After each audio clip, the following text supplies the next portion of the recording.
Um, sorry, I just want to.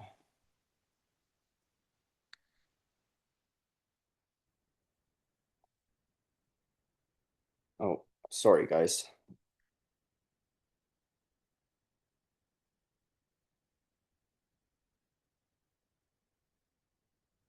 Um, I'm just having troubles. Why won't it let me?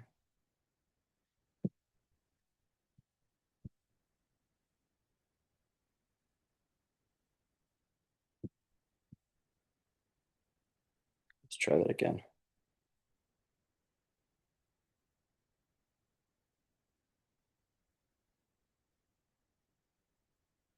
Andrew, can you just tell me, is this in full screen for? Yes, it is. It's full Okay, screen. cool.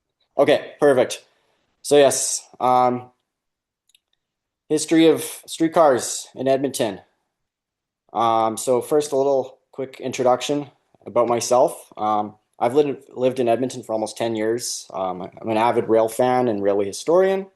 I've been a member with the Edmonton Radial Railway Society since 2019. I'll talk about them a little ways later, but I'm the current head of archives for them. I'm chief inspector.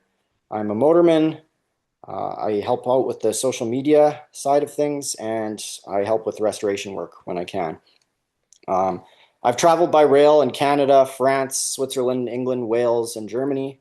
I've experienced light rail networks in Edmonton, Calgary, New York City, Paris, Mulhouse, Basel, Vancouver, London, Strasbourg, and I've visited railway museums and historic operating railways in Canada, France, Wales, and England. So I'm getting around.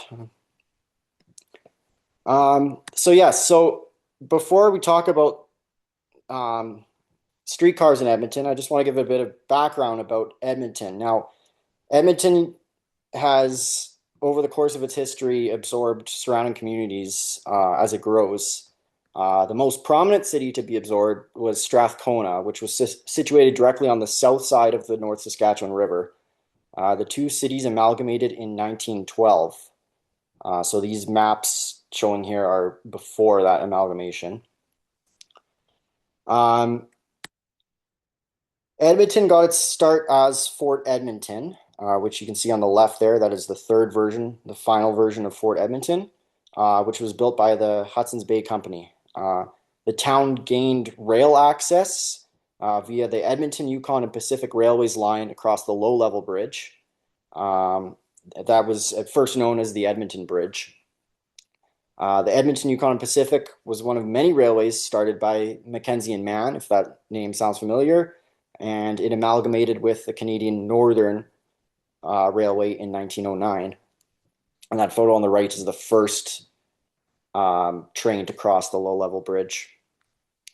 Other railways accessing Edmonton included Canadian Northern's main transcontinental line, um, from the east in 1905 and Grand Trunk Pacific's main line in 1909.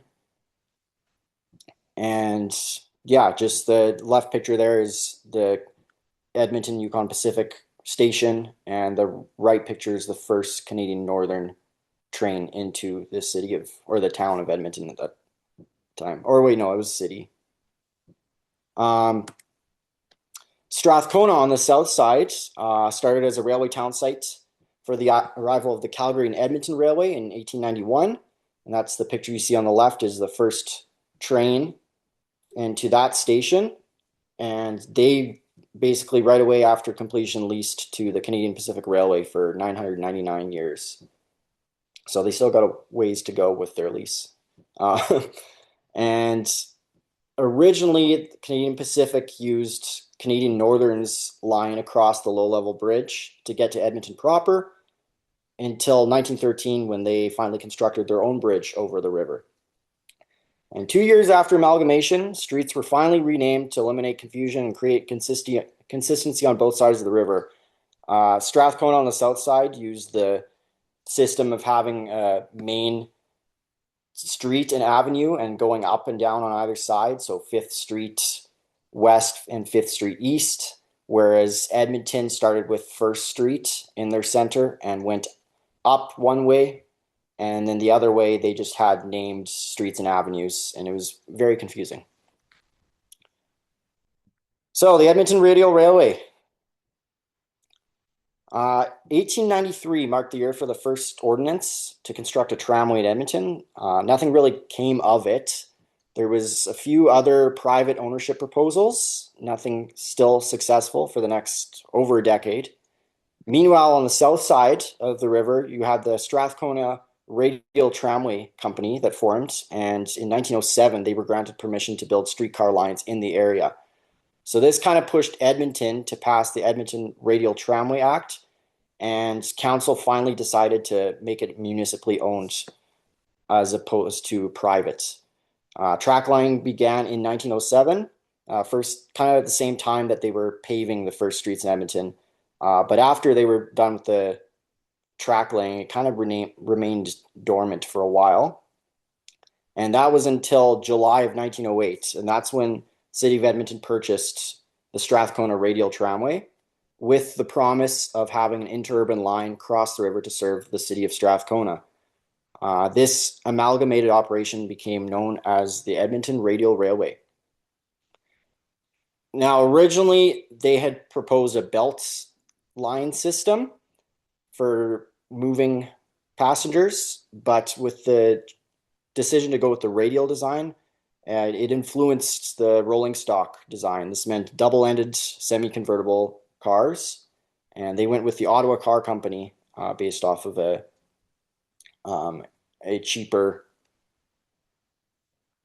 Ottawa bid cheaper than some other companies. So they had two cars shipped from Ottawa. One was via the Canadian Northern Railway, and the other one was via Canadian Pacific Railway.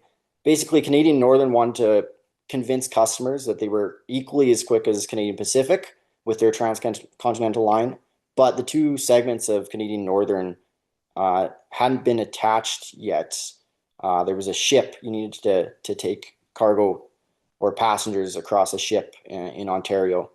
So with that, car 2 that was shipped on Canadian Pacific actually arrived first. So the first streetcar to operate in Edmonton was actually car number 2. Car number 1 arrived about a week later. And then so the remainder of that first batch of cars, that would be cars 1 through 6, or sorry, 1 through 7, they were shipped on Canadian Pacific. So car 2, you see there, that's on the first day of service. That would be November 9th, 1908. And then December 4th is when service finally started across the low-level bridge for the interurban line to Strathcona. And that's car 1 on the right, providing that service.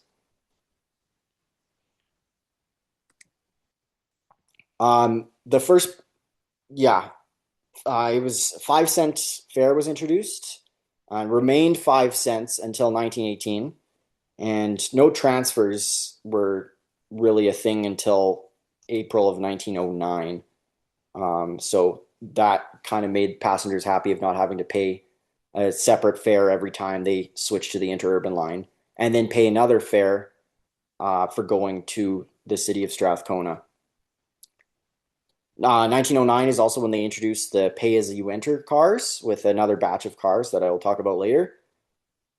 And the one last thing I want to talk about is freight movements. Edmonton Radial Railway, more so in the early years, they had a sweeper that could also pull freight cars. They eventually got some more specialized rolling stock for doing that process. But up until the 1920s, it kind of died down once trucks became more of a thing. But they were hauling freight on the streetcar tracks too. So it wasn't like Toronto where they didn't want that happening. This kind of let them compete with the major railways for freight hauling in the city, getting it from one side of the river to the other.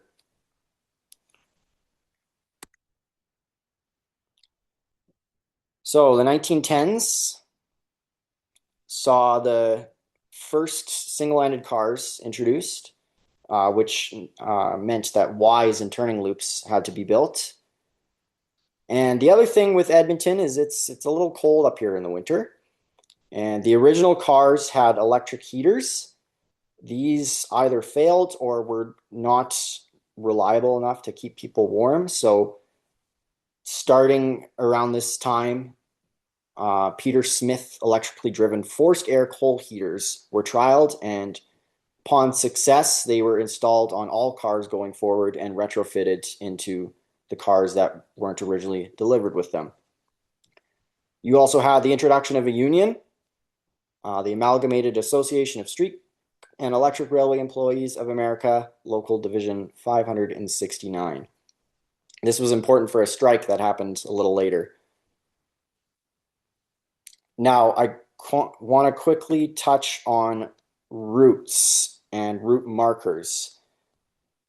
So that picture on the right, you'll notice on the bottom left of the car, there's a sign that has a diagonal line through it with a darker shade and a lighter shade. That is a route. And Edmonton used route numbers as well as route colors, more so route colors to indicate routes. And this actually was right from the start.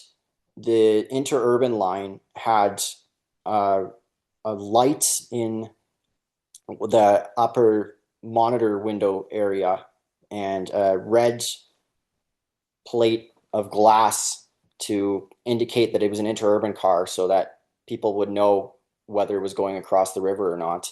That red and white route kind of stayed as the south side route for most of its time.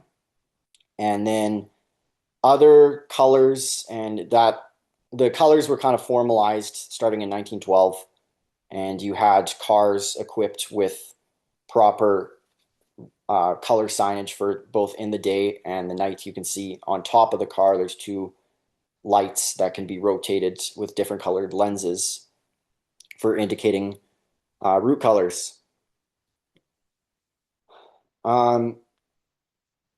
You'll also notice the car on the left just peeking up on the right side on the roof is part of the chimney. That was one of the cars that was delivered with the coal heater installed. Those coal heaters lasted right until the end of the system. Edmonton had a Grand Union. It was never fully used though. So picture on the left is building of it, and picture on the right is once it was complete. There's also the Canadian Pacific Railway Station in the background there. That's the Edmonton, the north side of the river, Canadian Pacific Railway Station. Now, yes, the Grand Union was never fully utilized.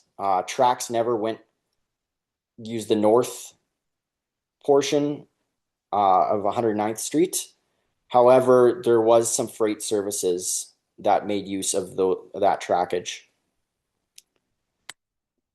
Now, also a big thing that happened in the 1910s, between 1910 and 1913, the high-level bridge was constructed. This was a major undertaking for Canadian Pacific Railway to get across the river into Edmonton proper. And it was part of the deal with the amalgamation of Edmonton and Strathcona was to have this bridge built for better rail access to get directly to Calgary via Canadian Pacific Railway. Now, this bridge had 3 sets of tracks on top.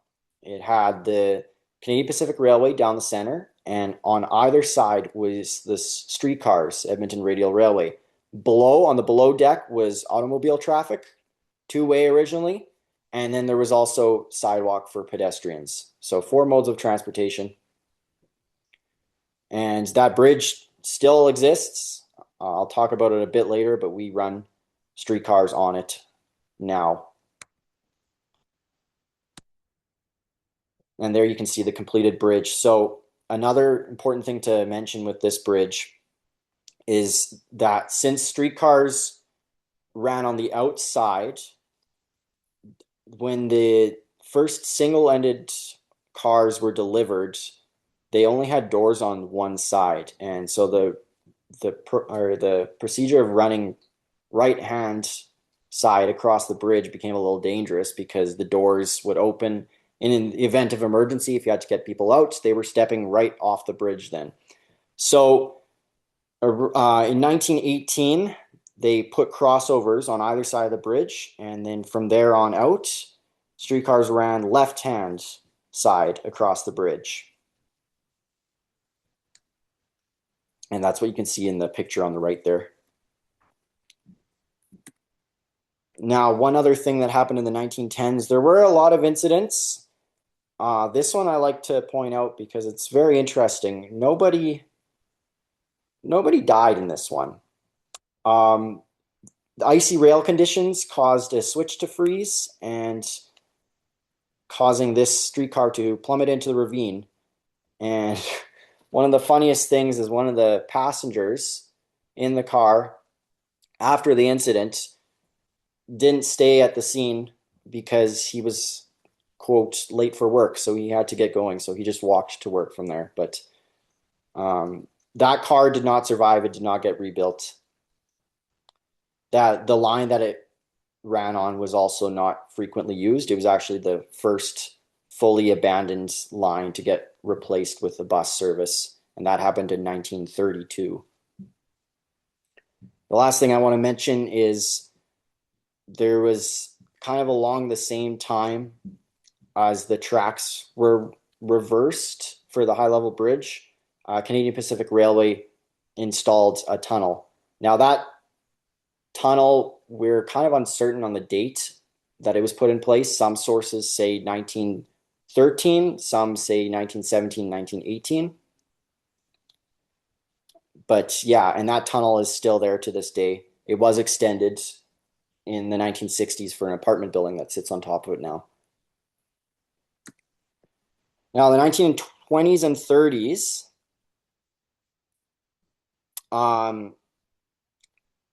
that's kind of when, well, I guess it was more around 1917 is when the first one-man car was introduced. So conductors were starting to get phased out. This was also part of the reason for a strike that happened, I mentioned earlier with the union. That was over wages and just the thought that one-man operation would cause layoffs, which it did. 1918 also saw a fare increase to 7 cents. But yes, the 1920s and 30s, the barn crew for the Edmonton Railway, they got really good at doing rehabs on streetcars. So they started doing a few specialty cars for special events. I believe I have a picture of the Diamond Jubilee car you can see there on the right. And yeah, so the other thing that was introduced in the 1930s was the first set of buses. Now, trolley buses came to Edmonton in 1939. However, I mentioned that first abandoned route in 1932. That was replaced by bus services, and the bus on the left would have been one of them. There were other buses running a bit earlier. There was a short-lived streetcar line that came close to the university, and that failed due to track conditions, so that was quickly replaced by a bus as well. Lane, it's Andrew Yeah. here. Can you explain to the audience what the Diamond Jubilee was for, please? Yes, so it marked a, I gotta make sure I get my information right here. It was a celebration for Canada. Yes, It marked, Canada became a country in 1867, so that's why yes. Diamond Jubilee.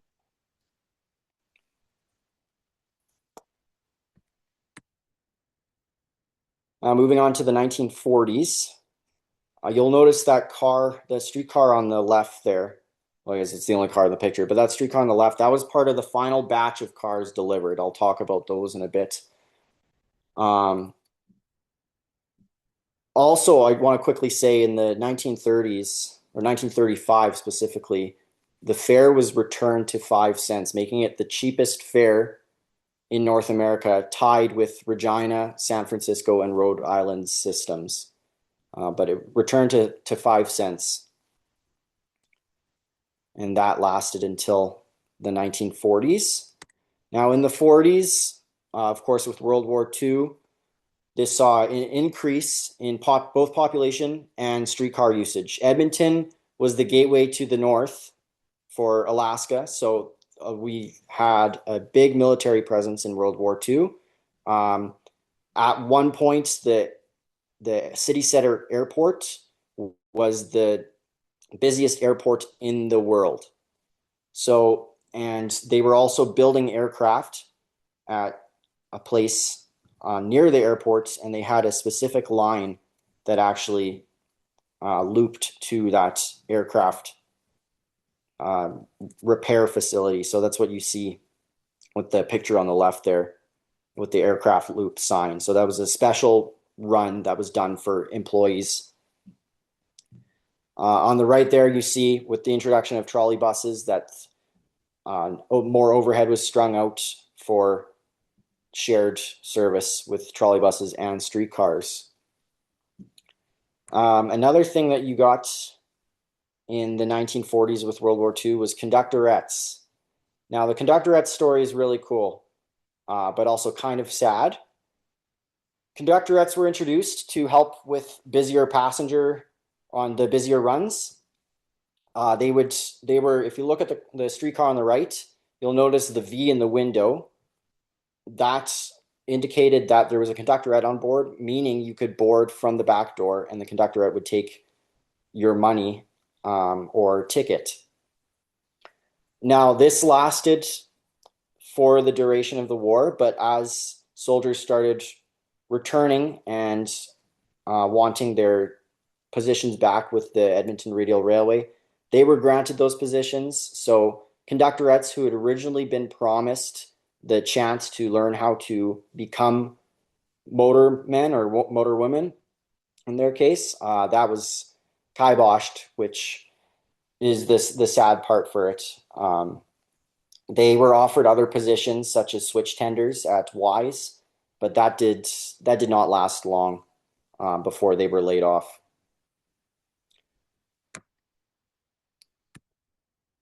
Now, the final years of the system,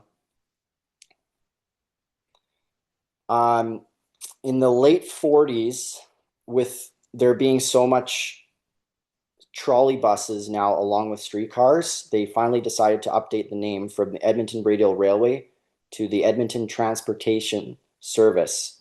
Now that lasted about a year, and then they changed the name again to Edmonton Transit System, and that name lasted all the way until 2015 when it was updated to Edmonton Transit Service. But yes, even though the streetcars were taken out, the system remained with buses, and then the introduction of LRT eventually, which Mark will be talking about.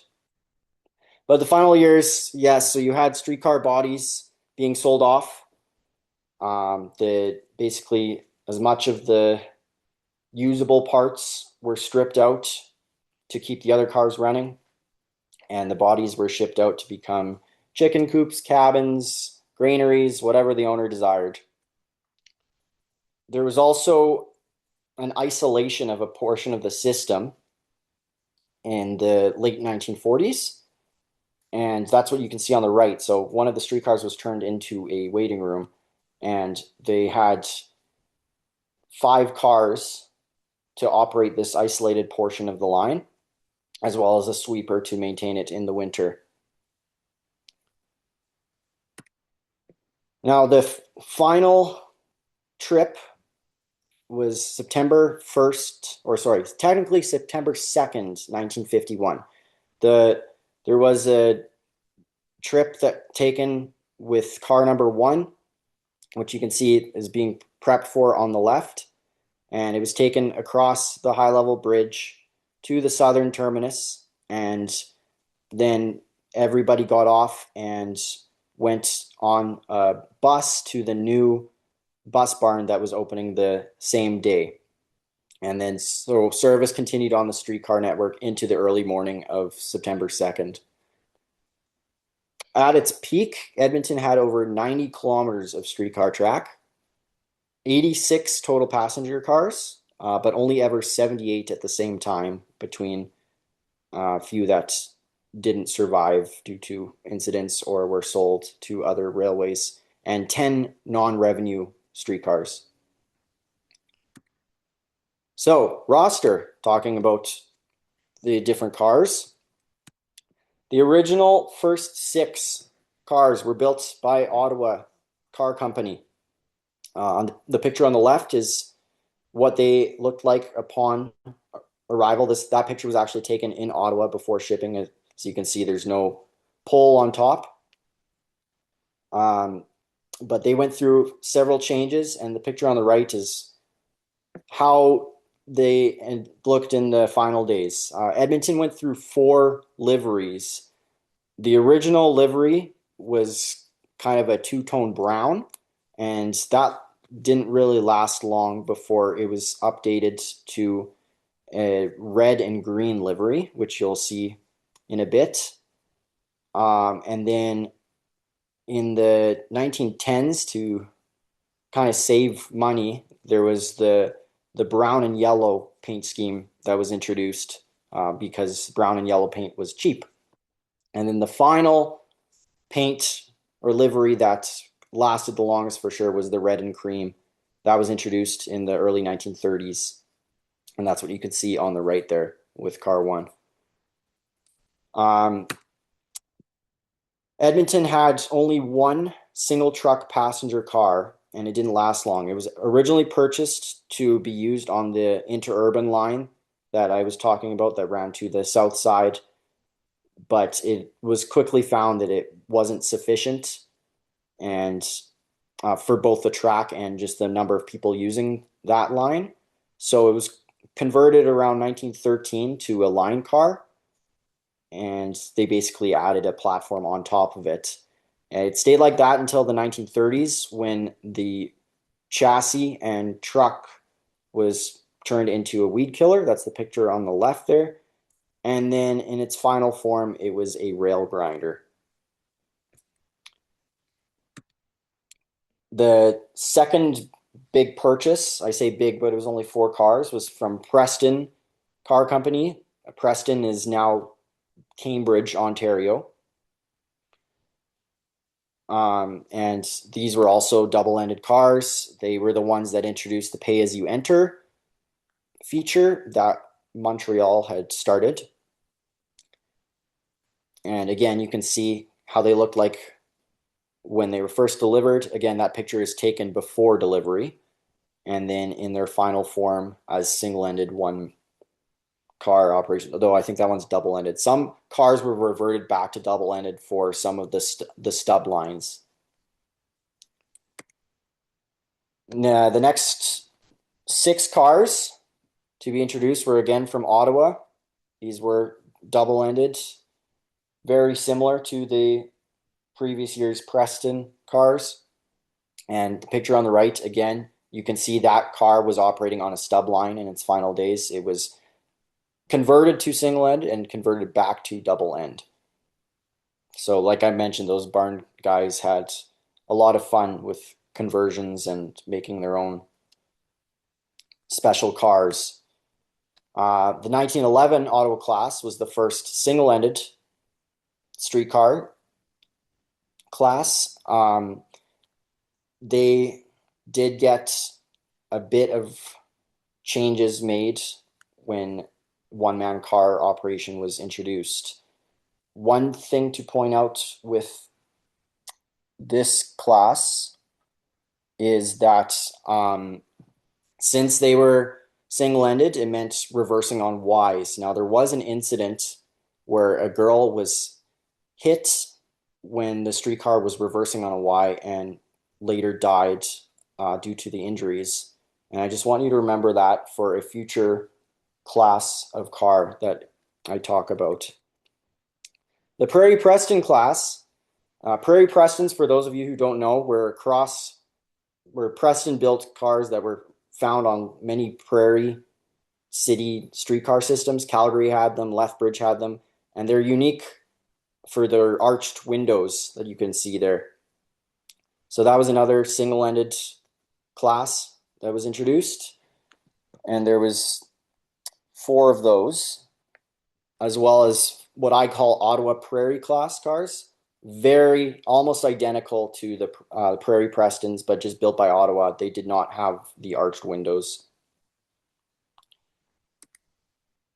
The next class was the only passenger car class that was ordered from a American manufacturer, St. Louis class. There was 15 of them ordered, double-ended, so they returned to double-ended. At this point, they were working with stub lines throughout the system, so it made sense to have double-ended cars. And yeah, so those eventually all became single-ended one-man car. The Big Preston class, this was the biggest order of streetcars with 35 ordered. Now they were single-ended, but they did have a controller at the rear. Now I talked about that incident with the girl who was killed due to a car reversing, and it is theorized that these controllers were put in to help with safer reversals on Ys.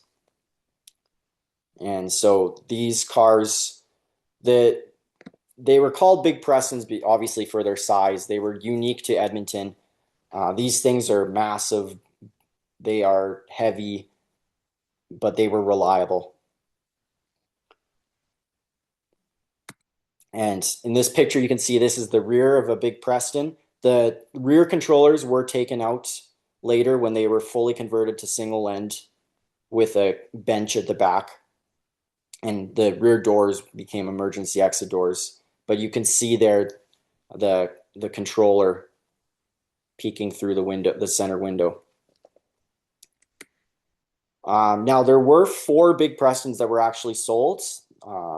They kind of realized that they weren't using all of them, so two were sold to the Toronto and York Radial Railway, which later became part of the TTC, and that is what you see on the left. TTC car 211 was originally from the Edmonton Radial Railway, and two were sold to the I gotta get this name right.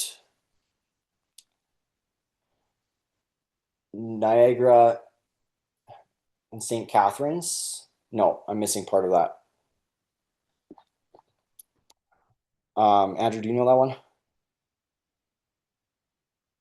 Or maybe someone can throw it in the chat. Sorry, I can't remember it off the top of my head.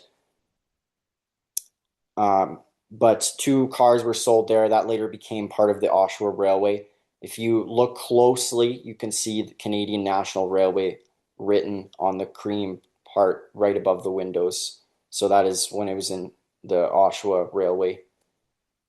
Those cars that actually went to Oshawa, the Big Prestons had uneven vestibules, as you can see with the picture of the TTC 211 car. The front, if you want to call that, is shorter than the rear vestibule.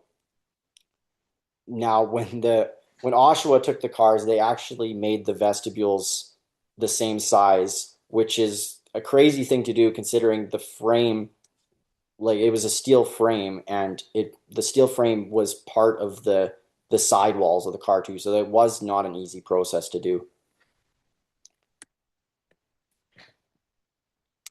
The 80 class, this was the final 5 streetcars delivered in 1930. They had many futuristic features. They had a brake light. They had a dead man controller. They had air operated doors.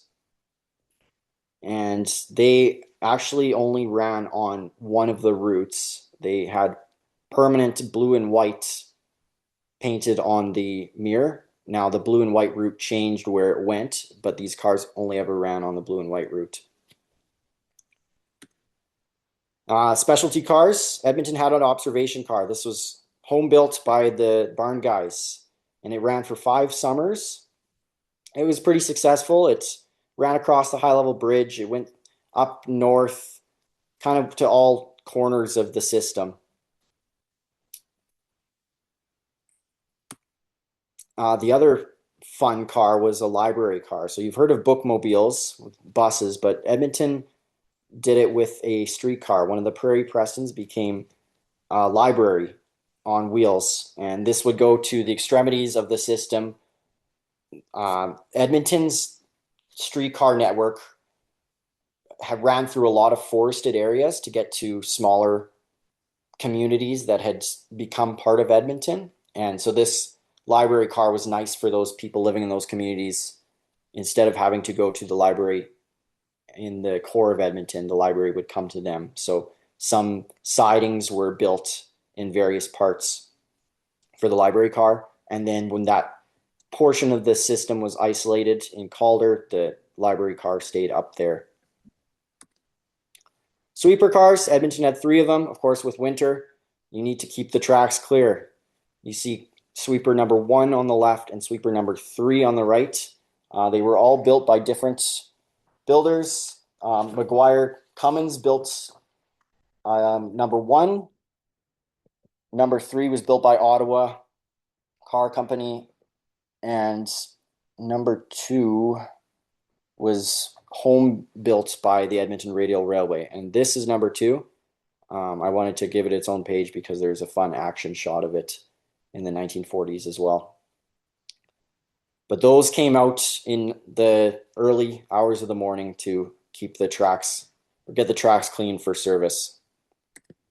Sprinkler cars, these didn't last past the 1920s, but they were used to both keep the dust down on the gravel road areas as well as keep the pavement clean in the downtown areas that were paved.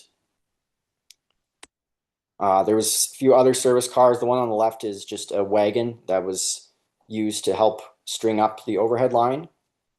The one on the right is one of those freight delivery cars that was bought for helping with odd jobs and pulling around rolling stock that was coming from Canadian Pacific or Canadian Northern, later Canadian National. You had the line car. This is the same car, just with different.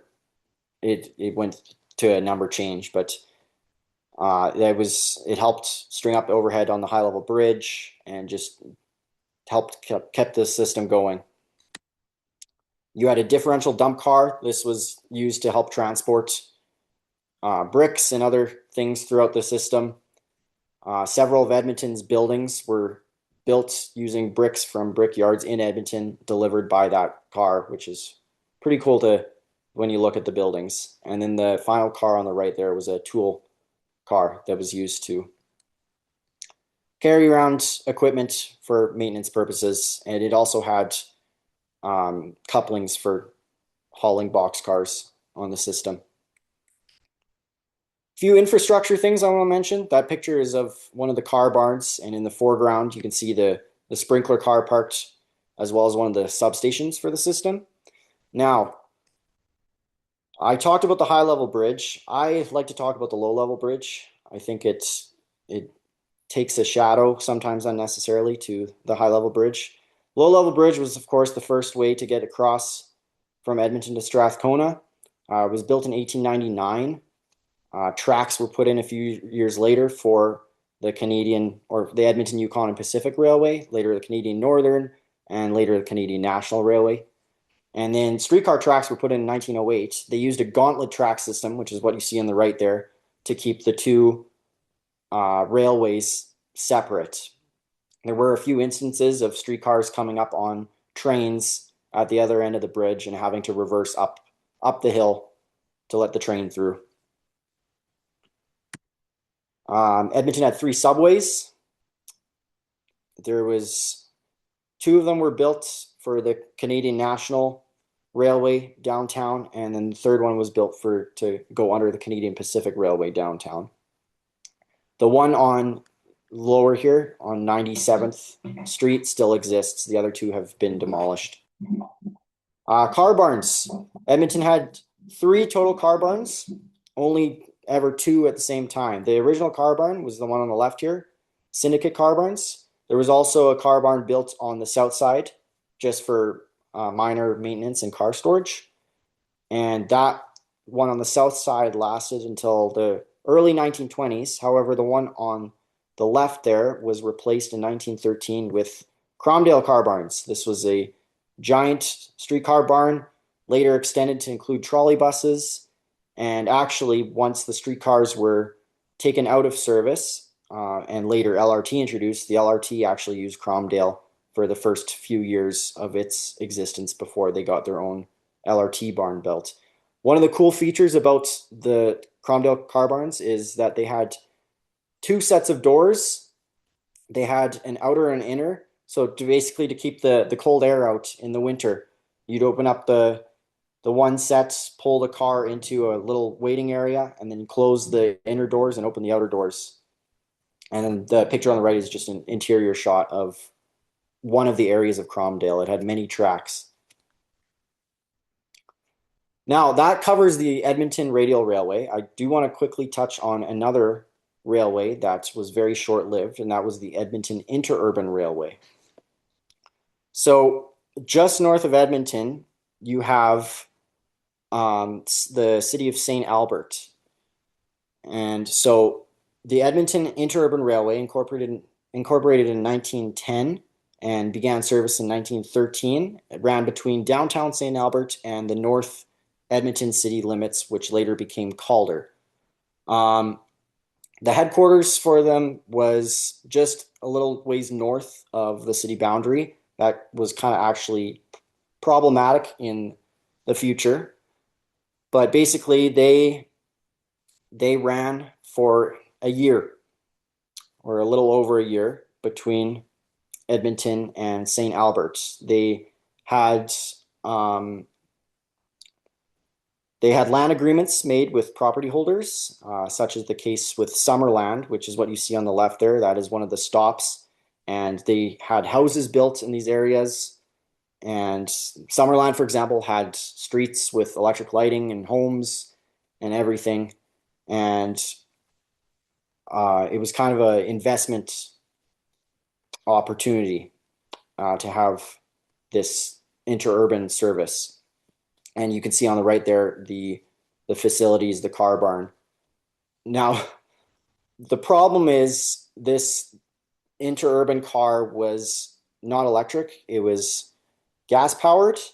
And one night, the fuel actually caught fire and lit the car barn and the car on fire. And since the car barns was kind of out of the way, by the time the city of Edmonton fire trucks got there, there was nothing left to salvage. Now, the superintendent said that the railway would be up and running again in 5 days. They had another car on order.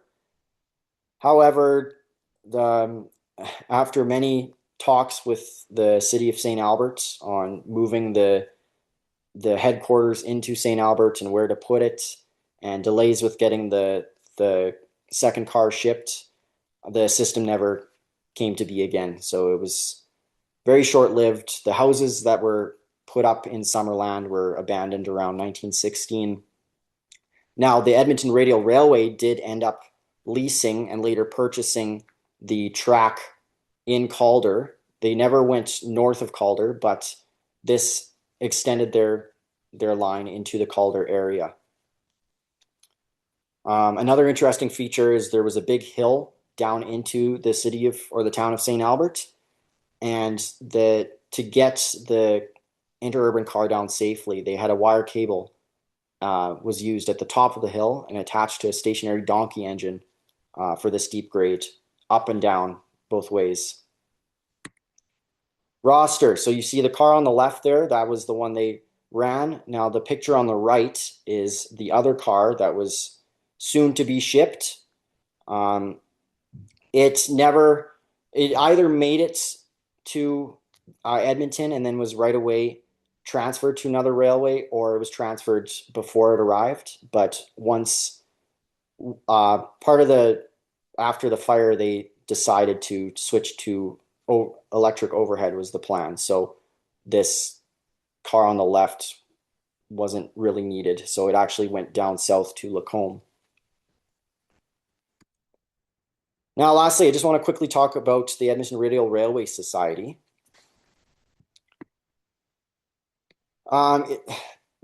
We got our start with car one. It was car one after the streetcar system ended. It was car one was set aside for possible future use, and it sat for just over 10 years in outside conditions, got vandalized, and then a group of ETS employees decided that they wanted to restore it. They restored it for static display for a parade, and then later fully restored it to operating condition for 1979 to run across the high level bridge. Now, the picture in the middle you see is some of the trials they did with the car running on the LRT tracks that is taken in Churchill Station, downtown underground Edmonton. The picture on the right is it running across the high level bridge. At this point, the overhead had been taken off for the streetcars. It is running down the middle tracks that Canadian Pacific Railway was using, and so it towed a generator car. After this, the Edmonton Retail Railway Society was formed with many of the people that partook in getting Car 1 restored. And they made a deal with Fort Edmonton Park to have operating streetcar service. Originally, that streetcar service was done shared with the steam train, as you can see the bottom right there, again with the generator. That lasted for a short season before they had issues with Car 1. And 1984 is when we started running on our own track in Fort Edmonton Park. So our operations include Fort Edmonton Park. That has been going since 1984. We got a major upgrade to our track in 2020. We operate 7 streetcars now on that line down within the park. And we also have our high-level bridge line. That started in 1997. Now, 1995, there was a short service between, there's a festival in Edmonton every summer, and they had a streetcar running with a generator for a play in another location to transport people. And for that route lasted for 2 summers, and then they finally started running across the high level bridge. Over time has been extended further north and further south. Now the roster we have includes the 7 cars at Fort Edmonton and 3 up at the high level bridge. We have car 1. It runs not often, but it does run down at Fort Edmonton Park.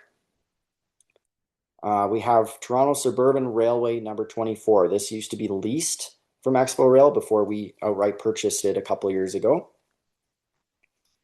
This car, for those who don't know, was at one point used by Canadian National Railway to transport workers in Port Arthur.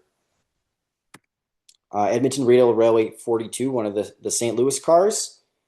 This was the second car restored for service, kind of around the same time car 1 needed major work in the early years. This is one of our newest restorations. This is Regina Municipal Railway number 42. This is a very nice car to drive, very smooth. Edmonton Radial Railway number 80. That's one of the final 5 futuristic, I like to say, cars. Not all the features have been restored. The Dead Man, which was a bit of a pain for motormen back in the day. They liked the cars, they liked the smoothness of it, but you took your hand off the Dead Man and you would come to emergency stop and dump a bunch of sand on the tracks. So we decided not to restore that part of it. We have a sweeper car. This is another new restoration. This is Saskatoon Municipal Railway number 200. Saskatoon got this car used. They got many of their streetcars used. We don't know originally where it's from. It's 1907 Ottawa Car Company, but the original system, I'm still trying to track down where it came from originally.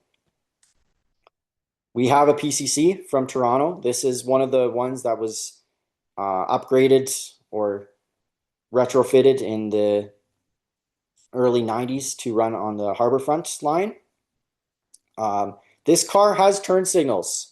As far as I know, it is the only A15 class car with turn signals, though I could be wrong. We don't really need to use the turn signals. We run on just a loop throughout the park, but it is fun that they're there. Now, for the three bridge cars, we have Edmonton Radial Railway number 33. This is another St. Louis car, but this one is restored to original double-ended condition with that red and green paint scheme that I was talking about earlier. And then we have two international cars that assist with the run there. We have the original car that ran starting 1995 up there. This is from Osaka, Japan, number 247. And this car was actually delivered for parts.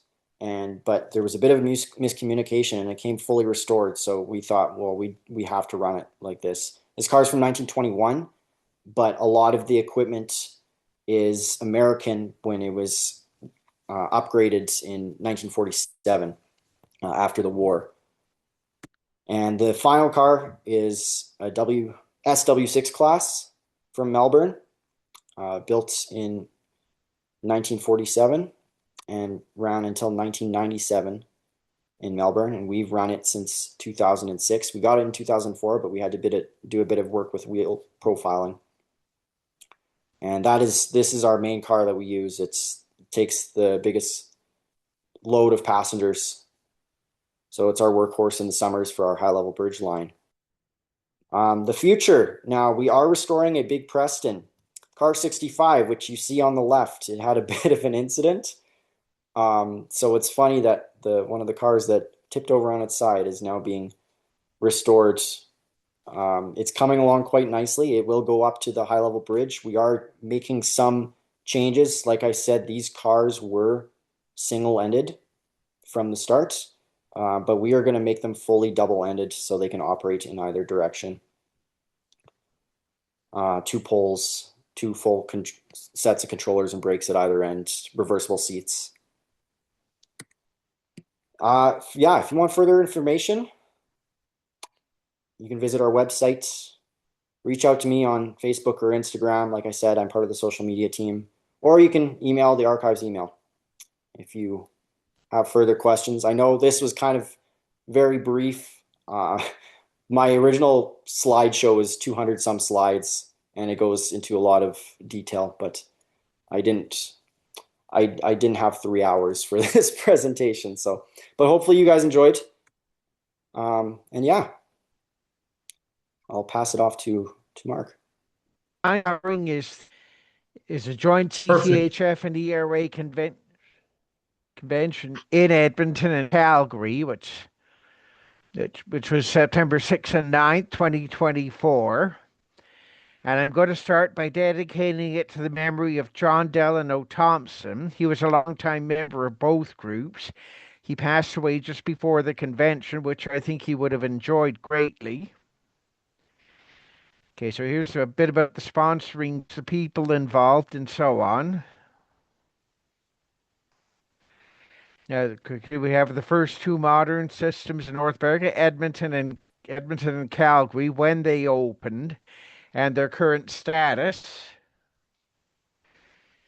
Okay, on the first Friday, we went to the D.L. McDonald Yard and tour of the LRT system. It's named for Donald McDonald, who was who for 20 years was the superintendent of the Edmonton Transit System, as it was called then. Okay, here's a style of the route maps as posted in each of the cars. Blue is the capital line, the original part of which was from Central to Belvedere. Red is the metro line, part of which overlaps with the metro, so the capital line. And green is the valley line, each of which I'll cover in turn. We are inside car number 1066 on the way to D.L. McDonald, with Bob Newhouser in the red vest highly visible. Here we have car 1014 over an inspection pit in the D.L. McDonald shop. Okay, here we have the man stand. Okay, we're part of the group is standing on a turntable that's used to turn bogies. The man who's holding the coffee cup was our host for the day, Trevor Dennehy, who was director of LRT operations for ETS. He was also our evening presenter that evening. Here's a power bogey for an SD160 type of car. They keep at least one ready to go and one for a U2 as well. And I'll show a U2 when we get under Calgary. Okay, this is one of cars 1077 on a hoist. You notice it's wrapped for Canadian Tire. Okay, here's 1077. It's cupped with fittings for ATC system that's not used anymore. Have a U2 power controller compartment that's open. Two different cars, U2 and an SD160 in the car house portion of the yard. Here we have several pantographs of the newer style, which have open end holes on the ends of the contact bars. ETS is changing all their U2s up to this type of pantograph because the older type with a closed loop at the end of the horns is parts are no longer available for that. This is a C-matic controller on a dolly in the shop. Okay, this is Locum 2010 used to haul work trains. Here we have Hydrovac High Rail number 3074. It's used to remove sand debris from the gutters along the LRT tracks, mostly in the tunnel part system. This is Tamper 3857, used for track maintenance. This is a catenary inspection vehicle number 2011, used to maintain the overhead. Snowblower number 3591.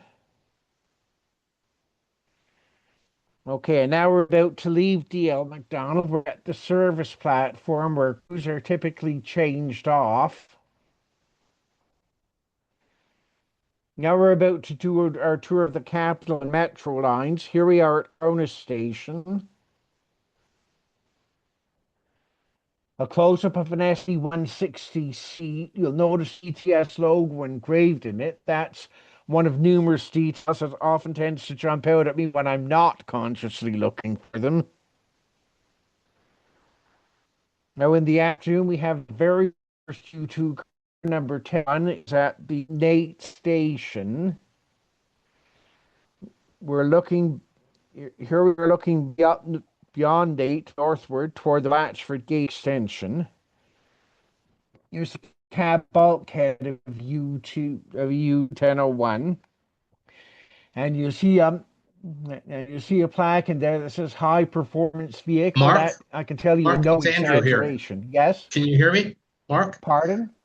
Can you hear me? Somehow your Yes? slides are out of sync with your narration. It's like there's a delay in what everyone's seeing. You're like one slide ahead of, so if you can, Okay, what we're all so I'll seeing slow now down is a a bit. pic, what we're seeing now is a picture of somebody with a camera. So I don't know if that's what you're seeing on your computer. Okay, now I moved on to the net, which should have 1001. As I said, there seems to be a little bit of a delay between um, what you're saying and the pictures that people are seeing. Okay, good. So I'll wait about 5 10 seconds between each side before I narrate.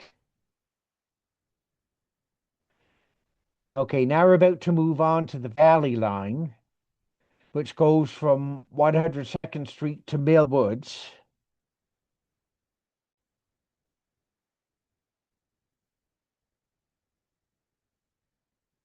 Right here it is at the downtown terminal, 102nd Street, 102nd Avenue. The local verbal shorthand, by the way, would be second and second. But a lot of Edmontonians typically drop the prefix 100 from streets and avenues numbered above that value.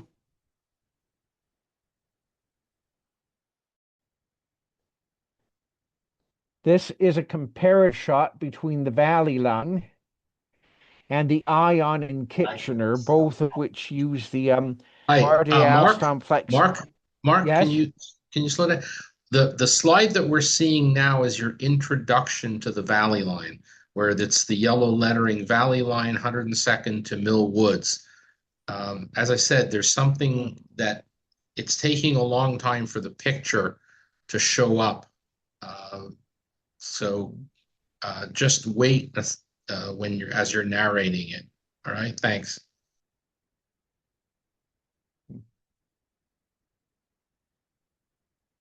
Okay, so say when everybody can see a split screen of two cars.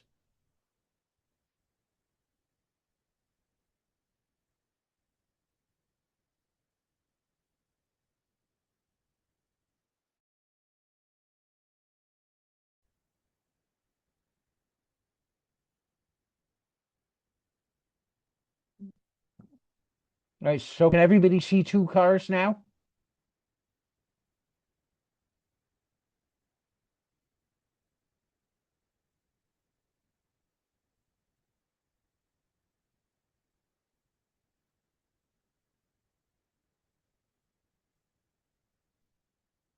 Okay, this is a comparative shot of the Valley Line and the Ion in Kitchener Waterloo, both of which use the Bombardier Alstom Flexity, but in different lengths. Peterson uses 7 modules. KW uses 5.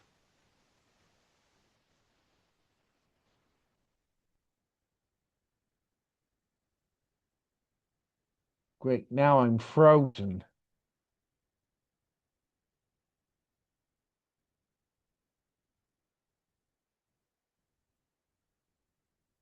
Sorry, I seem to be frozen now.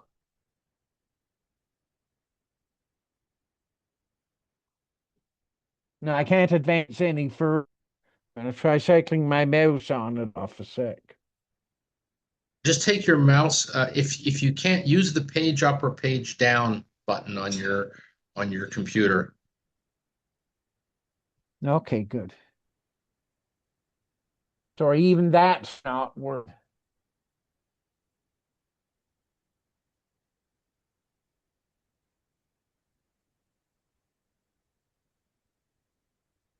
I'm sorry, my slides are totally frozen now. Can't advance, can't go back. Nothing's happening. Try unsharing your screen Okay, good. and try sharing it again and just share the screen again. Okay, good.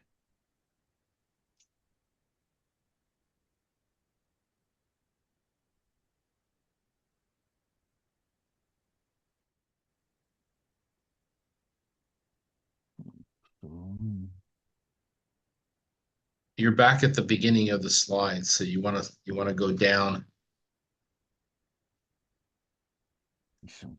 There you are. I see the slide that you were at, the one with the double, that one. Okay, now let's see if it will advance.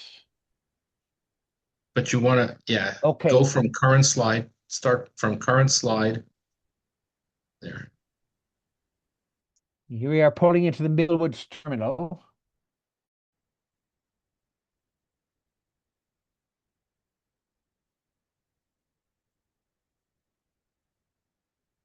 This is the Jerry Wright Maintenance Center, which is dedicated for the Valley Line. Named after Edmonton alderman whose unsolicited proposal in 1972 led to the Capitol Line being built. And this is a video of a train leaving Mutart stop toward the Tawatina Bridge, about to enter the tunnel portal.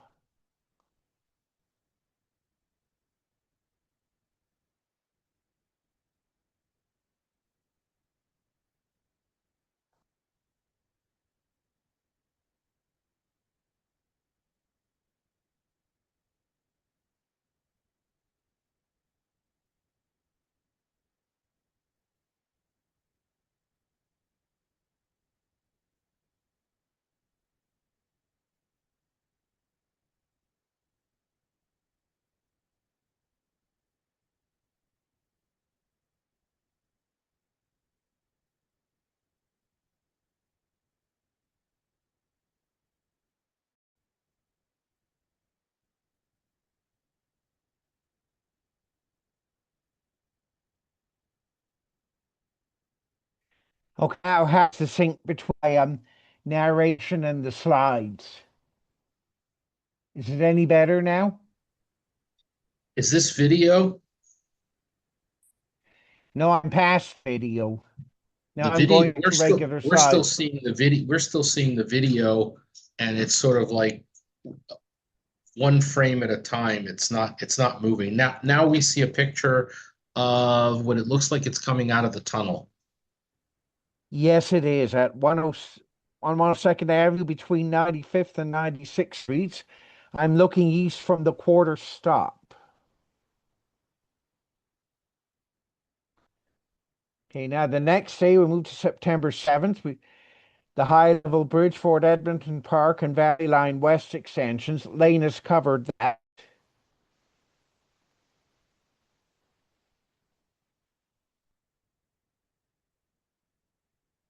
So now I'm about to move to the Valley Line West extension, and this part will be brief.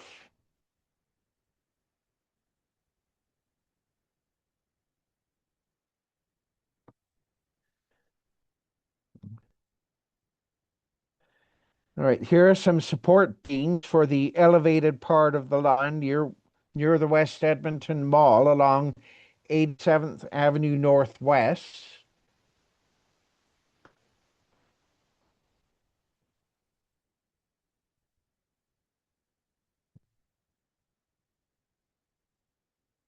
Part of the structure of the West Edmonton Mall station. Is that agreeing with what everybody's seeing?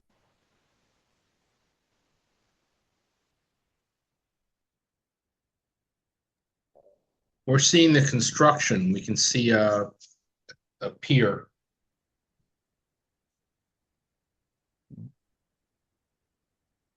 Stay another few seconds on this one.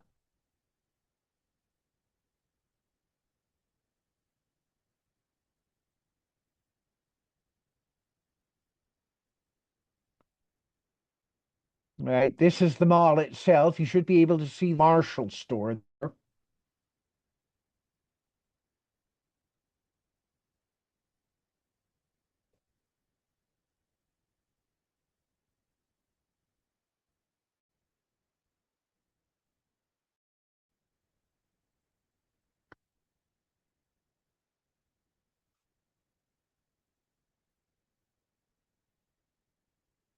And here's a flyover in the general area of the mall. I forget the exact location.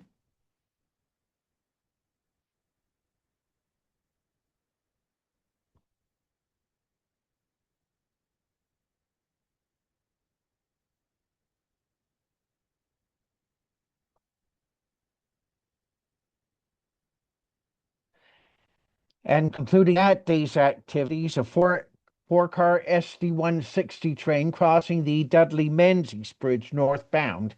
That bridge is named for former City of Edmonton commissioner who was also involved with the early LRT project. And the bridge opened with the university extension in 1992. And of course, to the left, of course, is the high level bridge. We still seem to be behind your narration.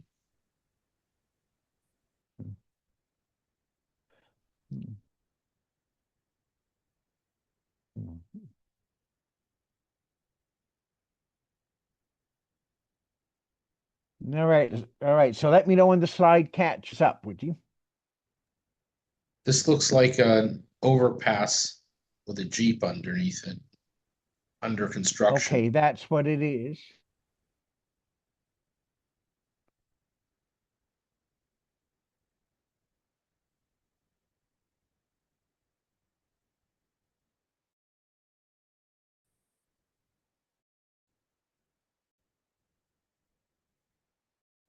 Okay. Just Now let we me see know the high where you can level see bridge and for the and the SD1 Menzies.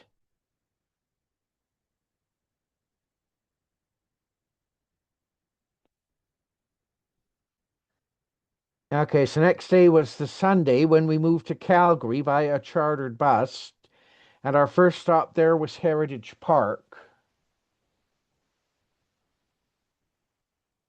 we're still seeing the high level bridge.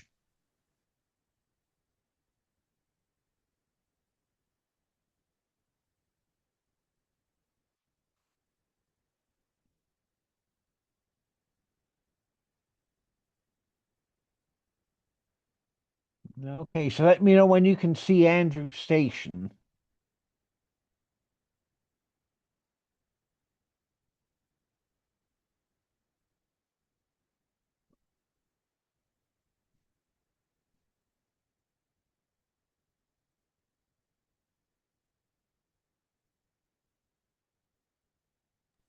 Nothing is advanced here. We're still seeing the high level bridge. Okay, so I'm going to try again to stop and restart the sharing.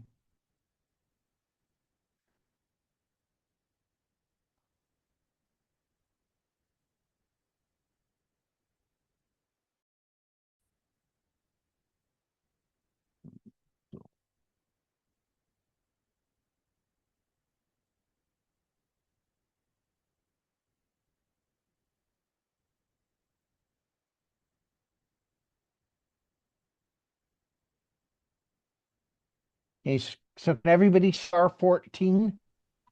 Yeah, we're seeing the Heritage Park Andrew station. Good. Now, it's a map of the streetcar system. I've done highlighting on it.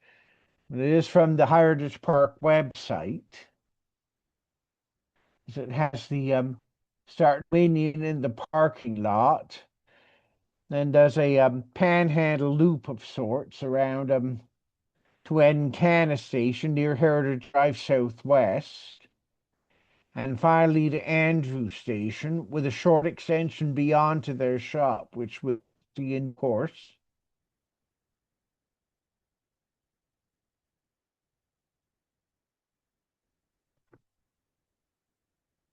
Okay, now we have 14 just arrived at the shop. Can everybody see that?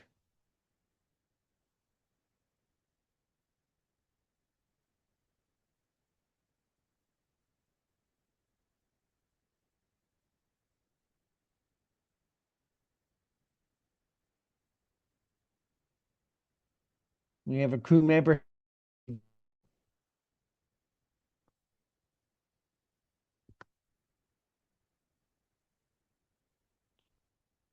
Okay, now we're inside the shop with sister car 15 over an inspection pit. Is Nothing's that advancing showing? again. We're still seeing the outside. Oh shit. So I'm gonna try psych.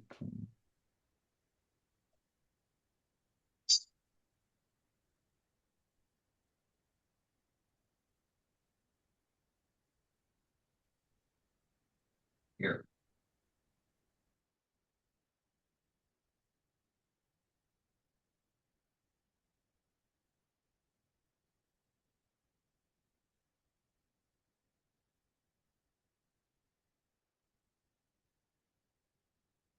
Okay, this is car 15, which is a sister 14 inside the barn.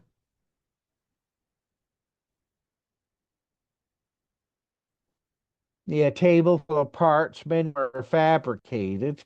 Is it, everybody see that?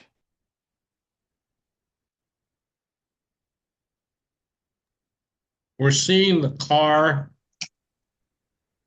out. We're seeing the slide that you're sharing, the one right below the map, Okay. and you're not full screen.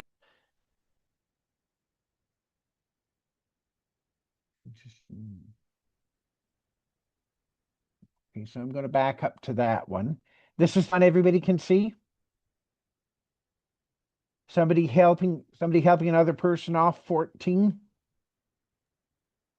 We're seeing number 15 in the shops right now. Okay, good.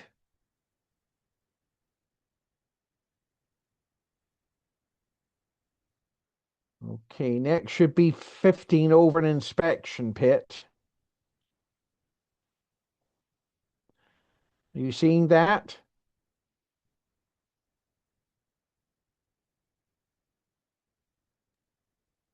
We're still seeing 15 in the shop. It's not advancing. But I had, okay, I've just now advanced it. You should be seeing a table full of parts for the cars. A lot of them are fabricated.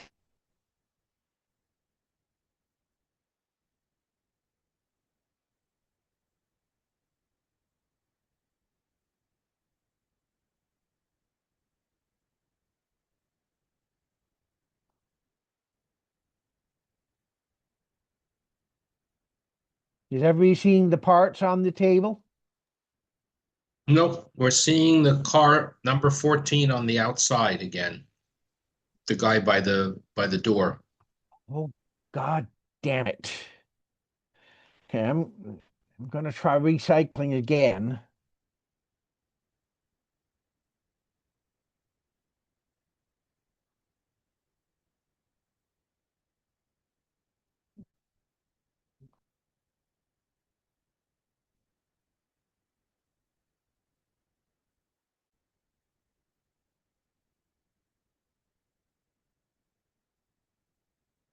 Okay, so everybody in the table full of parts.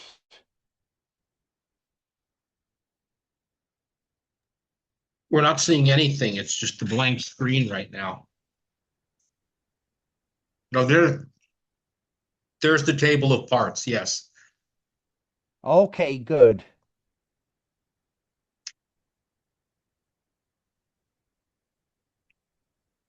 So we have a crew member leading people out.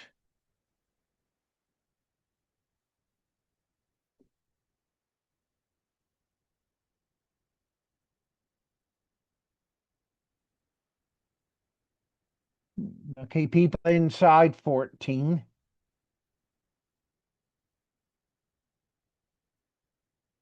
Is that what everybody's seeing? People inside 14? Yes.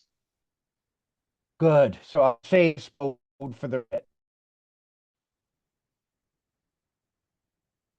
and here we are at the Ancana terminal near 14th Street Southwest.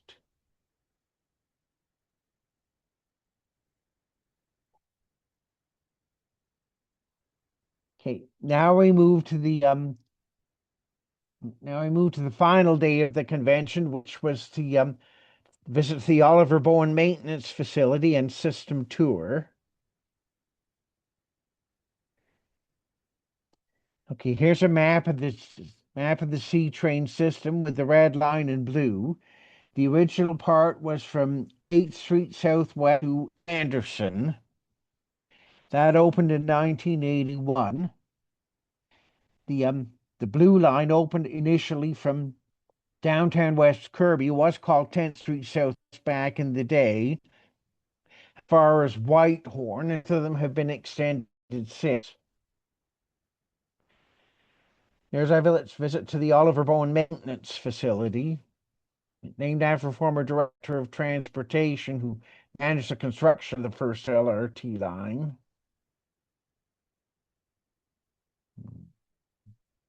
Okay, here, hang on.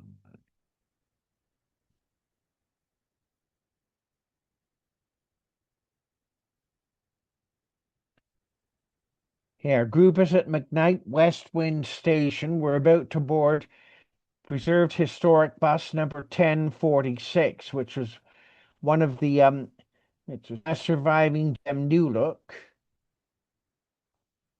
Here's its builder's plate.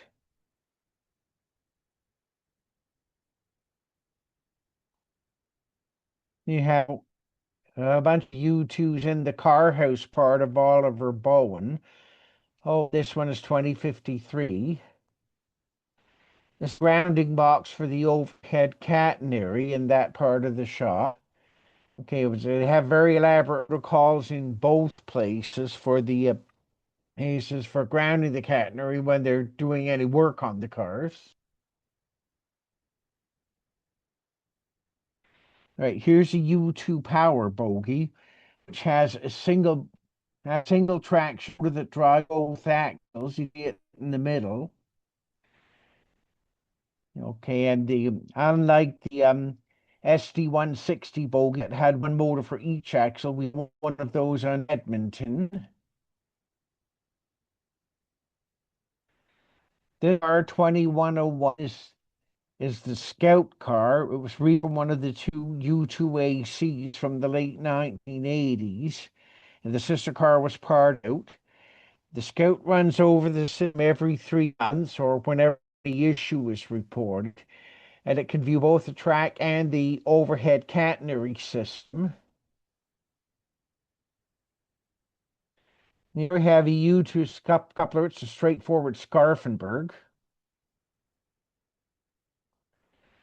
Right, this is heavy repair shop at Oliver Bowen, which we're only out as far as the outside of it because it's an area where steel-toed safety boots are required.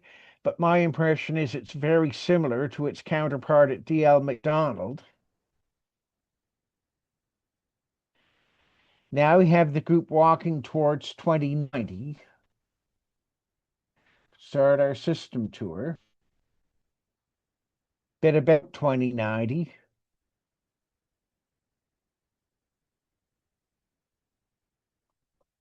It's cab before the depart.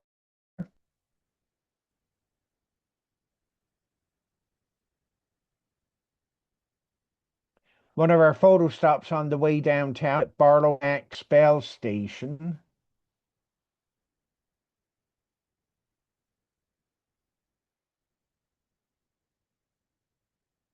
Just a minute, get rid of that. Okay, now we're at Street Southwest with 2013 the passing train on the red line.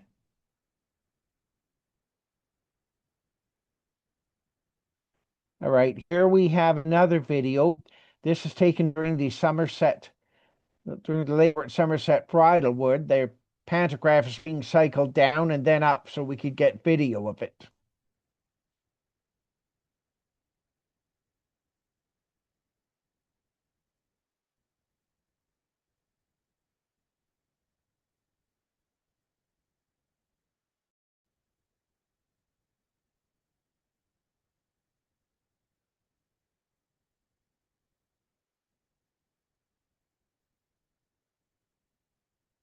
Splat. Now we're passing alongside Haysborough storage facility. We under the tarp is a 2200 series U2 car.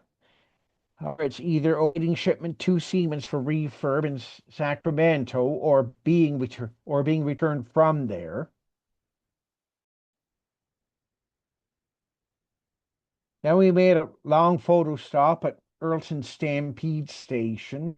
Here we have one of the newest 2400 series cars. The 2300 series consists leaving northbound while 2090 is waiting in the siding here.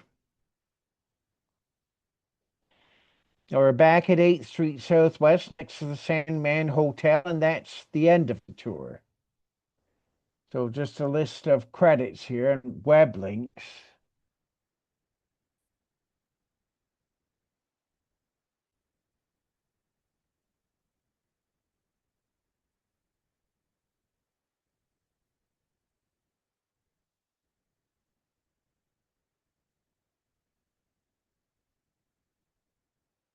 And that's all, folks.